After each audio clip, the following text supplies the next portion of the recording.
All right, man. I got a lot to say about this movie. Once Upon a Time in Hollywood.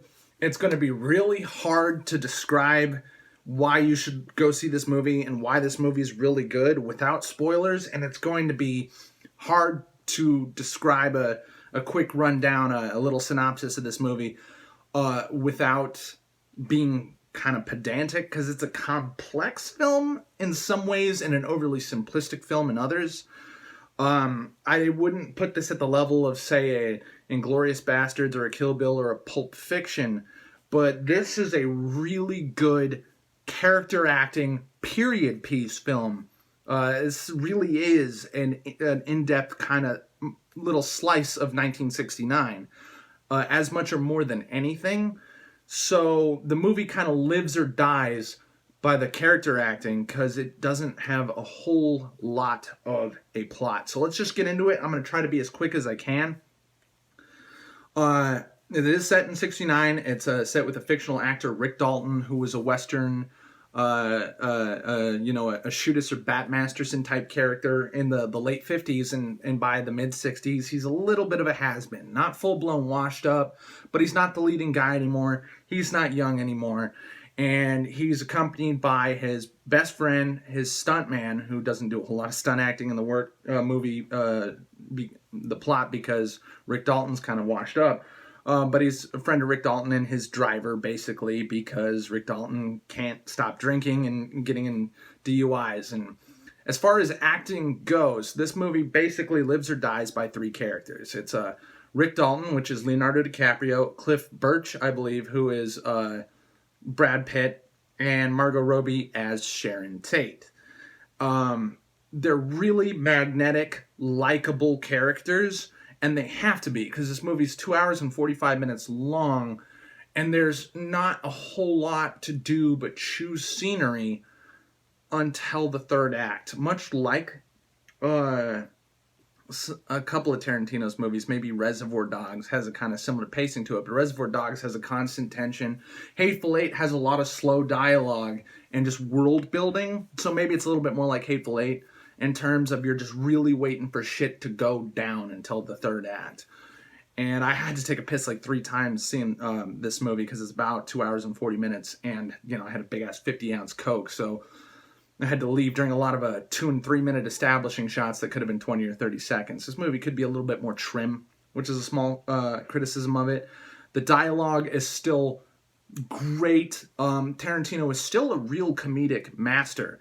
When you can get a whole theater of cynical assholes like me to gut bust, bend over, cackle laughing. Not but multiple times in the film, when there's comedies that are intending to do that every 5 minutes or so to me, can't do it once. But Tarantino can, in a drama, which is ostensibly going to be about the Manson murders in Palomino or Palo Alto or whatever it is, California. Like, technically, when you're seeing Sharon Tate on screen, and if you know anything about history, you're expecting her and 2 of her friends to be brutally stabbed to death, mutilated, cut to fucking pieces one night at some point in this film. And, we'll get to that. I'm going to avoid spoilers for as long as I can. This is probably one of Brad Pitt's best acting performances.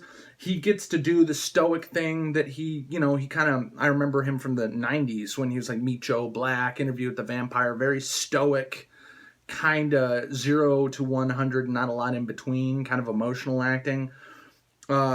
He's developed a lot more nuance and charisma, and he doesn't really feel like the Pepsi to Tom Cruise's Coke anymore. He really feels like he can really act. And this might be just, as far as subtlety, not just regular good-looking guy charisma, but emotive charisma, personality charisma, character charisma, really disappearing into a role, probably his best film. Because, I didn't necessarily buy him as what the fuck's his name? The name of his character in Inglorious Bastards, but I don't think I was necessarily supposed to. He was supposed to be kind of like a comically ridiculous character in Inglorious Bastards, and this film really depends on him. Like, if you ask me who is the lead role in this film, is it Rick Dalton or Cliff, his stuntman? And I couldn't tell you. they about split screen time through this movie. They'll have to fight over the Best Supporting and Best Actor Oscars, really, for this film, because they're that damn good. And this is Leonardo DiCaprio in this film is at his best, and he really fucking has to be, because again, there's not a whole lot of plot. You're sitting there holding your dick until the third act, when what you know is coming is going to come. Until then, you're just sort of period piece. And there's a few scenes in this movie, a good 20, 25 minutes of this movie, where Rick Dalton's acting in a Western, and you just sit down and you're watching this Western. And at first you see him doing a scene with Timothy Olyphant's got a cameo in this, from Justified, which is one of my favorite Western TV shows of all time. And you see him at first, he's good, but you start to kind of notice a little bit of what's going on. And then, you know, the scene goes on for long enough that your brain's going, okay, you're lulled into, I'm watching a Western now. And just when you think that you're going, wow, DiCaprio's being really good and stealing the show right here, he goes, line, and you go, and the magic's broken. And it was like, oh, that's a nice little thing. And then there's another scene where he's in his trailer freaking out. And, you know, at first DiCaprio's character seems very whiny, selfish, spoiled, obsessive, and not very likable. And as you're watching him trying to get a grip back on his career, which is the plot for more or less 2/3 of this movie, you see him deliver like this really great scene. Again, is a Western villain, which is, you know, reminiscent of DiCaprio playing Candy in Django Unchained. And it was really, really good. And you're like, holy shit, I'm watching a dude playing a dude disguised as another dude type thing, right? And you can forget that you're not watching a Western just for that 5 minutes. And he looks really good. And then one of the, you know, the actresses in the film says, you know, that was the best acting I've ever seen. And she's just, you know, some kid actor who's, you know, and they're in some fucking rinky-dink Western. And he just starts crying because he really still wants to be good. And he really was good. And between that and Brad Pitt kind of cruising by and just having a little brush with the Manson cult out in their ranch, out in the hills of California, you don't really see a lot of mostly anything moving, but just it's a buddy movie, not even an ensemble movie, but just a period piece. And it feels disparaging to say that, and it kind of is. But then you get to the third act, where you know, hey, we're getting into 1969. It's August. Sharon Tate's really pregnant, and Rick Dalton and Cliff are back from their little stint in Italy. There was a couple of transitionary scenes of them in Italy. And then it's just like The Hateful Eight, where you had 2 acts and then a little kind of almost intermission thing where they're like, and Rick Dalton and Brad Pitt went off to Italy, and now they're back, and it's what you were waiting for. For anybody who knows anything about history, you know what happens to Sharon Tate and her 2 friends at Roman Polanski's house late one night. And I was dreading this. And I could tell that there were some old people in my theater, because I'm in South Florida, so I was one of the youngest people at 31 in my entire fucking theater, who knew what was coming. And some people left early, those poor bastards, because they didn't want to see what was coming, and apparently didn't glean from the trailers that this wasn't just, you know, jerking off the 60s. There was going to be Manson and Tate showdown at the end, and Rick Dalton and Brad Pitt, Cliff Birch live right next door to Roman Polanski in 1969. So I can't go any further without spoilers. All I can say is from right here, don't watch the spoiler part. Stop, buy a ticket to Once Upon a Time in Hollywood. Don't watch any fucking reviews that have any spoilers of this movie. Go see it. It's really good. But now we're going to go into spoilers. Don't go see it first. Okay, so here we go. 3, 2, 1, spoilers.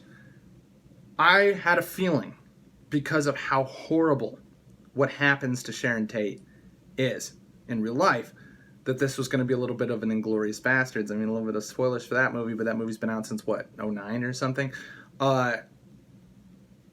You know, the ending of that movie is not historically accurate, and it was a little bit of a happier ending than what it should have been.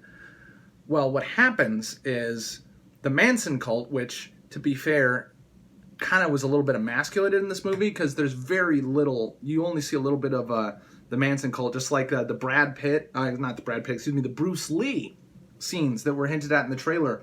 I don't think happened even in the universe of the movie. I think they were sort of fantasies in the head of Sharon Tate and Cliff Burch, Brad Pitt's character, Margot Robbie and Brad Pitt. The guy who played Bruce Lee did a phenomenal job, by the way, and completely respectful of the character while still kind of being almost a deliberately Mary Sue-ish. You know, what if I knew Bruce Lee? Brad Pitt's like, well, I would kick his ass, and Margot Robbie's like, he would train me to be fucking awesome, like Charlie's Angels, right? So, the ending is, in an Inglourious Basterds type fashion, the two women and the guy who are in prison to this day for the Tate murders don't show up to Roman Polanski's house. They accidentally show up to Rick Dalton's house. And so what you have is some fucked up, tweaked out hippie talking about the man and we should have the communist utopia bullshit. Some fucking hippy dippy fucking asshole cunt, almost Antifa level psychotic. The behavior of the Manson cult film in this movie, by the way, which is hilarious, and I think Antifa and some left-wing journalists are going to be very mad about this movie. The behavior of them as yelling and screaming and throwing a fit and calling people racist, calling people fascist, the shit that is sort of played out and people have sort of brought back. Like nowadays, it was much more common in the 60s and wasn't as common until today that people were yelling, screaming about racist, fascist, and women, female characters in the movie talking about feminism and fuck guys or assholes and the patriarchy. That like a little bit of those get name dropped every single time the Manson people are on screen. But they also are emasculated by Cliff's character when they only have a few guys in the cult, because it was Manson and all his drug bitches essentially was most of the cult. And the few guys who encounter Brad Pitt get the shit kicked out of him, and the women can't even do anything to him. So, but the ending is, you got I forget who plays Tex. It's not Adam Driver, but it's an actor who looks like him. I'm sorry, I forget his name, but he's really good. So Tex and the two girls, the redhead and the Asian, are there in his house. And it's those three with three knives in a big revolver, and it's Brad Pitt with his two hands. He's high on acid, and his pit bull. And what follows is the most grisly, violent, brutal, alternate history, if this could have been what really went down tale, where in this hilariously crazy, wild, edge of the seat, hyper graphic, hyper violent fight scene, this pit bull, Brad Pitt, and eventually even Rick Dalton, and a flamethrower, a literal fucking flamethrower get involved, and the level of violence is as shocking as it is satisfying, because the people who are getting horrifically torn to pieces, mutilated, burned, fucking crushed to death, curb stomped American History X style, and burned with a flamethrower. The three people who get this treatment at the end of this movie are some Hills Have Eyes sick fucks who were the real life inspiration for a lot of horror movies you saw, because they really were those horrible fucking people who very brutally murdered three people, cut Sharon Tate's like 8-month, gestated freaking baby out of her belly while she was still alive, and then cut her to fucking pieces and smeared her blood all over the walls of her mansion and shit. Instead of those innocent people getting this, instead, those fucking Manson fucks get what they really deserve. And it was so satisfying, and I knew it had to be something like that because nobody wanted to see what really happened. This was, once upon a time in the West. It turned out to be as romanticized as Westerns are of the Wild West. And it was beautiful, and it depended on the acting, and it sucks because you can't sell this movie on that twist when this twist is gonna probably be talked about almost at a Sixth Sense level of this. It couldn't have ended any other way, and yet I'm really glad it ended this way. And that was really what kicked the movie up for me, because I was thinking this was going to be kind of a B plus, B minus maybe movie. It's not Tarantino's best. It's some of the best acting and dialogue, but without a strong plot, without the Jackie Brown heist or without the Kill Bill revenge story. What are you selling me here? Well, what you're selling me is scenery chewing, some feet, Margot Robbie and go-go boots, god damn, and, not a whole lot else. A lot of commercials and black and white shit and period piece masturbation. But the ending made it all worth it. So I give this movie a go be liberal somewhere else out of 10. I loved how, even though, this is a movie where Al Pacino plays a Jew, which is hilarious. He's got not a cameo, but like a bit part in this. And it is, Roman Polanski turned out to be a child rapist, so you don't, necessarily, like a lot of people can be turned off by that. But I mean, like, imagine, hey, maybe if Sharon Tate doesn't get killed, maybe Roman Polanski doesn't become that kind of guy. Maybe everything is happily ever after and the timeline is permanently altered if we get what what really should have happened. Righteously, anyway. And I don't know what else to say about this movie other than that. It was really satisfying to get some blah, blah, blah, feminist, blah, blah, blah, patriarchy, blah, blah, blah. Fascist pigs, man. Hippies just get fucking owned like the fucking scumbags they are.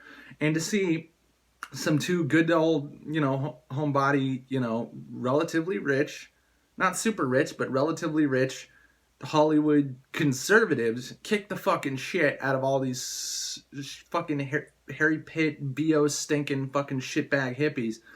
And I imagine there's going to be a little bit of political blah, blah, blah about this movie. And there always is. But, why do we like violent Tarantino films? Because they're just so much fun, Jan. Thanks for watching.